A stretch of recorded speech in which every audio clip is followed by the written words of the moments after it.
Suas livros, alegria conseguir voltar aqui com vocês. São tantas adversidades, são tantas dificuldades, são tantas coisas que permeiam as nossas vidas, né? Nos dias atuais, na política, no ambiente, na filosofia, no amor, no trabalho, no dia a dia, né? Que vão, né, atropelando a nossa vida de um modo extremamente drástico, extremamente desagradável, mas, né, nós que somos leitores, nós que estamos aqui para tentar fazer com que a leitura sobreponha a nossa interpretação do mundo, né, seja maior do que a interpretação que o mundo nos dá sobre a vida, insistimos, né? Insistimos para que consigamos vencer a essas interpretações e sermos pessoas mais autênticas, mais verdadeiras, mais polidas, mais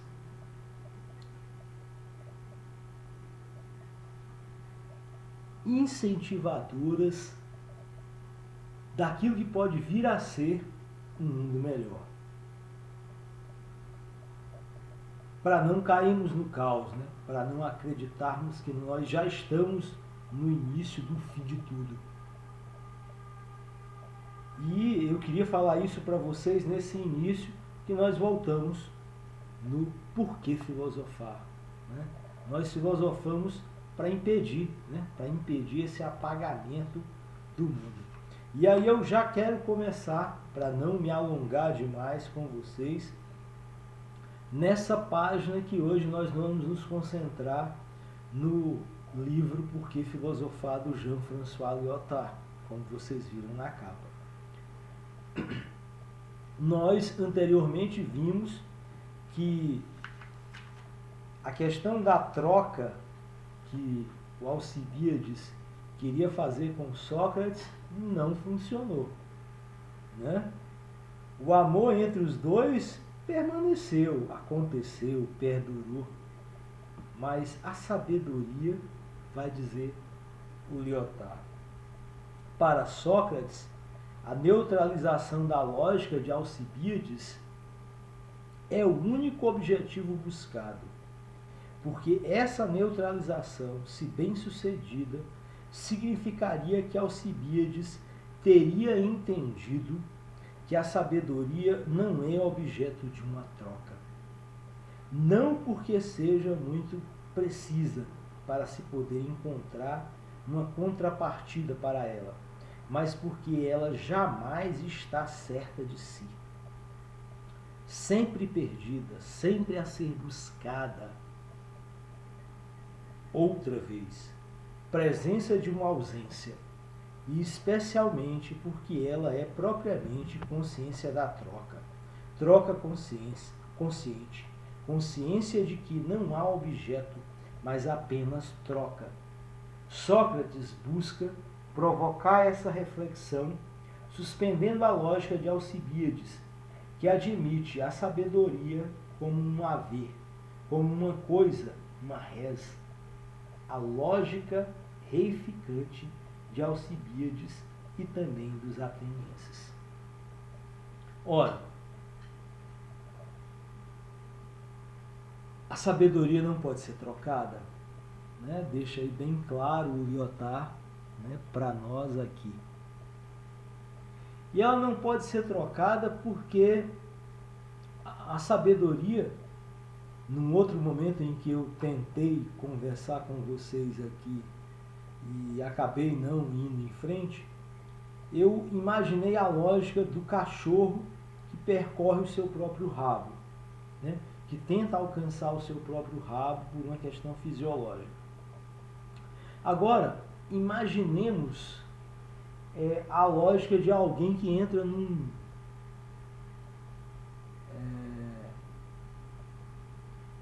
como eu posso lembrar esse nome? Que entra num me ajudem.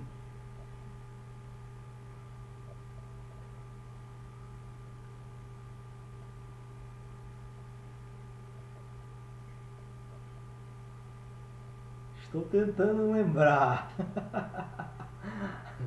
que entra num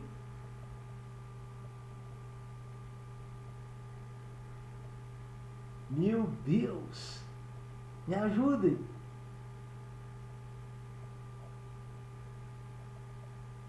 Eu não vou conseguir lembrar. Mas que entra num ambiente, e aí eu quero que vocês me ajudem, que entra num ambiente que ele não consegue sair de modo algum. Ele percorre esse ambiente, entra em diversos círculos, em diversas passagens, corredores, dobras, sinuosidades, etc, etc, etc. E não consegue encontrar saída. Essa saída que ele procura é a sabedoria para percorrer o lugar. Mas ele não consegue encontrar a saída. E mesmo quando ele encontra, ele fica com a sensação de que precisa voltar, né? Voltar para dentro do lugar que ele estava e que não conseguia sair.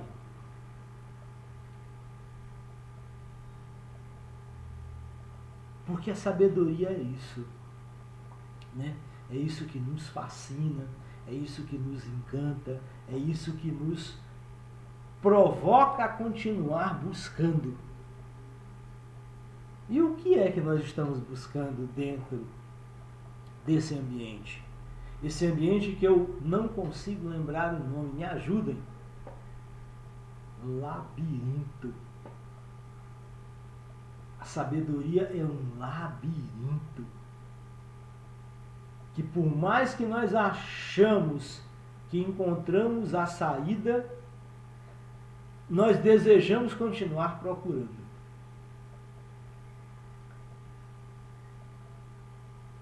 Ela não fornece a troca, como queria o Alcibíades aqui no livro com essa conversa com o Lyotard, né? Com essa conversa do Alcibíades com Sócrates, como nos conta Lyotard. E aí ele continua. Mas ele não pode interromper aqui a discussão, retirar-se da comunidade do jogo, porque tem necessidade de que essa ausência seja reconhecida pelos demais. Sócrates bem sabe que ter razão sozinho contra todos não é ter razão, mas está errado, ser louco. Ao abrir seu próprio vazio, sua própria vacância diante da ofensiva de Alcibíades, ele quer cavar em Alcibíades o mesmo vazio. Ao dizer a seus acusadores que toda a sua sabedoria é saber que nada sabe, ele quer, uma vez mais, provocar a reflexão. Me parece que temos uma atestação suficiente de que essa é exatamente a lógica de Sócrates. Seu jogo no jogo dos outros, é ele quem aceita beber a cicuta. Porque se ele não tivesse desorientado o adversário para melhor dirigi-lo, dominá-lo, não teria aceitado morrer. Ao morrer voluntariamente, ele os fez ver que realmente não tinha nada a perder, que não tinha carta na manga em seu jogo. Sócrates aceita a morte. Sócrates se entrega à ausência da vida, à morte, porque ele deseja preservar o sentido da sabedoria. Isso é belíssimo, né? Alguém que não aceita o jogo que o mundo nos oferece, né? Na época dele, né, há 2100, 2200 anos atrás,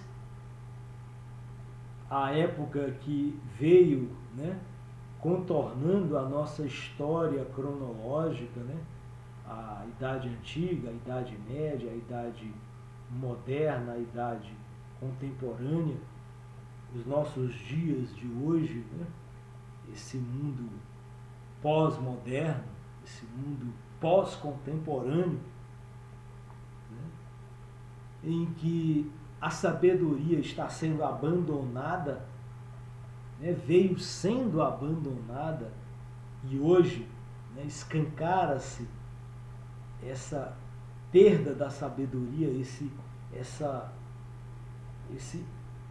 passar a régua, esse chutar o balde da sabedoria, né, que ela se derrame, né, que ela nos seja dada pelos adventos tecnológicos. Sócrates não aceitou isso há 2.200 anos atrás. Ele preferiu morrer, né, morrer e continuar insistindo aqueles que desejavam trocar a sabedoria pela reflexão. Continuar refletindo, continuar insistindo na leitura, na análise, na interpretação concreta dos fatos, dos acontecimentos, da intuição, talvez que esboçam,